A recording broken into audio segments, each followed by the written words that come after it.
Assalomu alaykum, hurmatli kengash a'zolari. Men Nodir Xolmirzayev, Osiyo texnologiyalar universitetining akademik va ilmiy ishlar bo'yicha prorektoriman.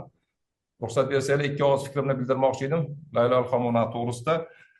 Laylo Parmonova bugungi kunda Osiyo texnologiyalar universitetida o'zining pedagogik faoliyatini olib boryapti, ilmiy tadqiqot ishlarini olib borish bilan birga va mana shu qisqa muddat ichida o'zini o'sha har bitta pedagogik faoliyatiga, har bitta darsga ilmiy yondoshganligi nuqtai nazaridan o'zini salohiyati imkoniyatlarni ko'rsatib, qisqa vaqt ichida bizni jamoani hurmatiga, alohida e'tiboriga, ayniqsa rahbariyatning e'tiboriga tushdi va biz aynan mana shu o'qitish texnologiyasi, zamonaviy o'qitish metodikasida interfaol usullardan foydalanishda, zamonaviy o'qitish usullaridan foydalanishda Laylodan iltimos qilib bir qancha master klass, ochiq darslarni o'tib berishni so'radik va mana shu topshiriqlarni juda chiroyli bajardi. Shuning uchun ham men bugungi kunda Layloni ham yaxshi yosh pedagog, ham tadqiqotchi, izlanuvchi sifatida o'zini o'sha natijalarni ko'rsatgan bir kadr sifatida universitet rahbariyati nomidan bugungi himoya bilan tabriklayman.